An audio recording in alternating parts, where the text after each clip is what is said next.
The Samsung NU7100 is an absolute beast. It's 75 inches worth of 4K Ultra HD glory, and when you start comparing this size and spec TV with other comparable models online, you actually find that this TV's been priced rather modestly.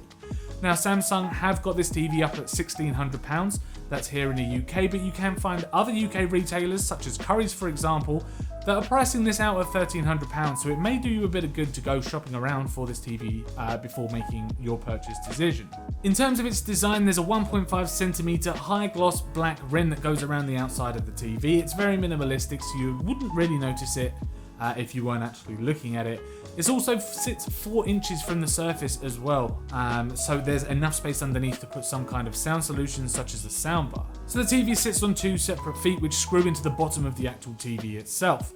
Now the stands are very strangely made from plastic, but it's very strong. There was no signs of any kind of bowing. So there's a stem on each leg that goes in between the actual front panel and the rear sort of plastic housing of the telly, and that screws into the actual back of the telly itself. It's very easy to install. It won't take you very long at all, but do be wary that this is a very heavy telly, so you find a decent amount of surface area for this telly to lay down on before putting the actual legs in.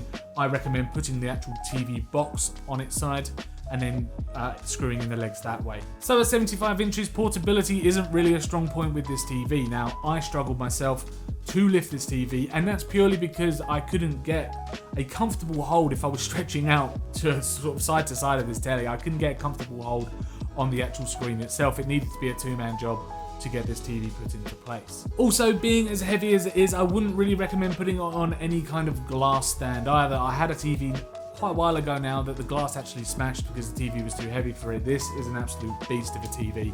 Very, very heavy, so I wouldn't stick it on a glass unit. We've got it on a chunky bit of wood at the moment and it's holding up very, very well.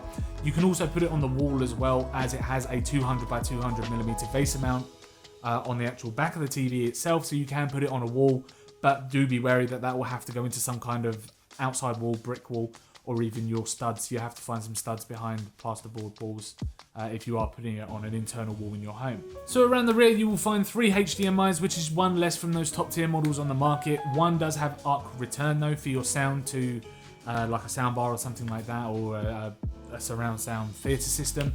There's also an Ethernet port on the back if you are lucky enough to have a router near your TV for those wired internet connections. And there's also an optical port for sound, so you can run an optical port from your TV into your surround sound kit, and then any kind of input plugged into that TV, the sound will then come out the theatre kit. Digital sound will come out the theatre kit. So as I said before, this is very much a mid-range TV. Now, Samsung do have their own screen rating, which is called Picture Quality Index, which runs from 100 to 3000 depending on how good the screen is.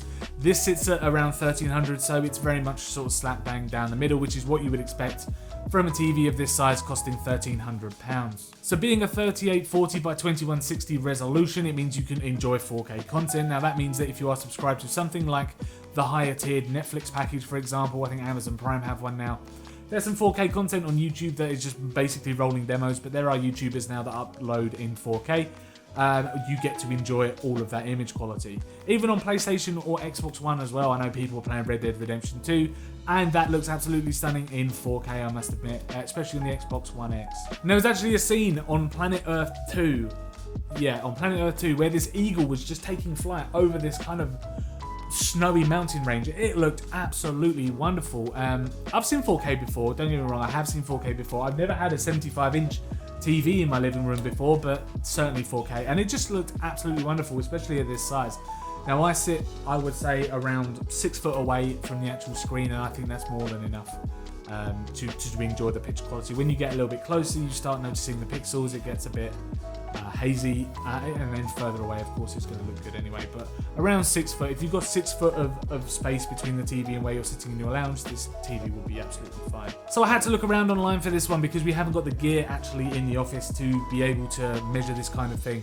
But this Samsung NU7100 hits a 98.5% sRGB color gamut, which is alright. It's nowhere near the best when you've got TVs like LG that are hitting around 99.8% of the sRGB color gamut. So you've got to take into consideration in terms of, is that important to you?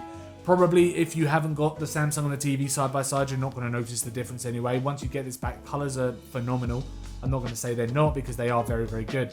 So you've got to decide on what is really the most important thing to you, whether you want to squeeze that extra kind of percent out of a comparable LG TV. Now, a downfall with this TV, and it's such a shame because I liked everything else about it, is its HDR. Now, Samsung have opted to use edge-lit display, which eliminates that kind of local dimming, that backlight local dimming, which you really need, I would say, to get an effective HDR image out of it. Now, what Samsung have done is they've used that kind of HDR10 standard, so it can decode a HDR signal. It just can't locally dim the actual image to that kind of HDR standard as you might expect. Blacks still look rather grey and washed out because it can only turn off a certain amount of of the edge lights, rather than having the LEDs literally sitting behind dark areas on the screen. And in the same as bright areas as well, is it just relies on edge lighting to produce its HDR content. So for those of you without external sound setups, you get 2 channels at 20 watts. Now, I will say now that any onboard sound for TVs like this, flat panel TVs, is absolutely trash. Don't use it. Invest in a soundbar. It will make your movie sound so much better than what you can produce out of these TVs. I didn't really dive into the picture settings too much because, in my opinion, I feel that Samsung have done quite a good job of actually optimizing image quality straight out of the box. Now, the only thing I did use is an Auto Motion Plus setting, which just smoothens out any kind of high motion images, and then it starts reducing things like motion blur. Now, in action movies, yes, I know a bit of motion blur you do like, because it needs to look realistic after all. Flat panel TVs, and especially LED panels like this, can fall very much into a trap where images, it gives it that soap look, what I call that soap look, like a soap opera that you'd find on the TV. Movies can start to look very fake, and it's very noticeable. So I didn't turn Auto Motion Plus all the way up to the top. I just left it kind of halfway. Now, I play a lot of games as well. I've got my Xbox plugged into the TV, and it certainly helps when you're playing games, because obviously you want games to look as smooth as possible, because games have to artificially put that motion blur on top, and that doesn't look very good.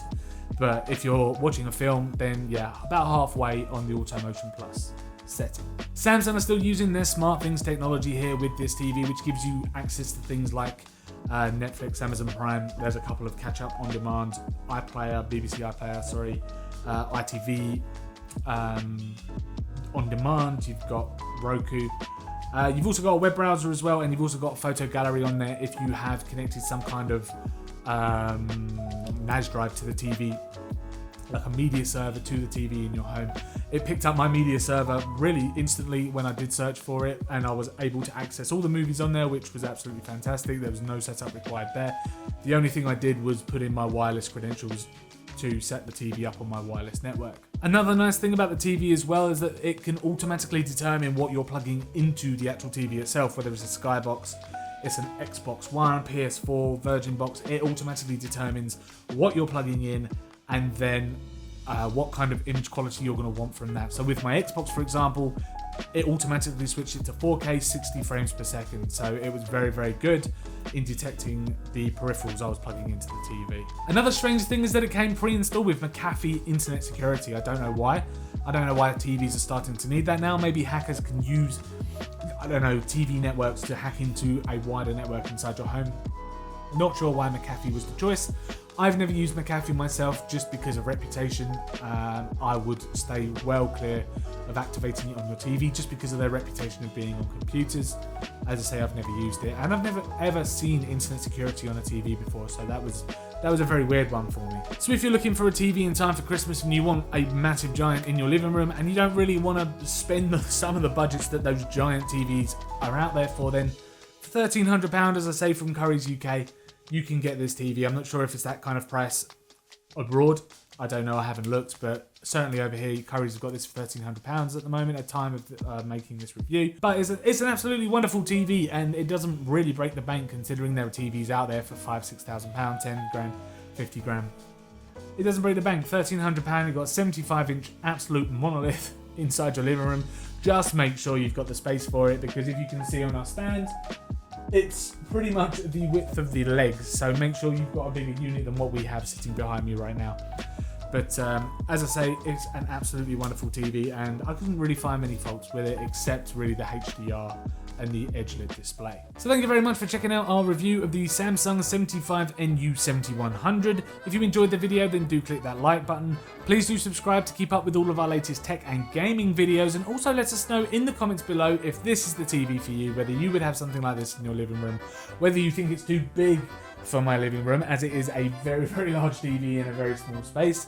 And also just let us know if you'd rather go for that sRGB on the LG TV, which is a near 100% score, as opposed to the 98.5% here. As I say, there's not much difference, but I would love to know your thoughts in the comments on that as well.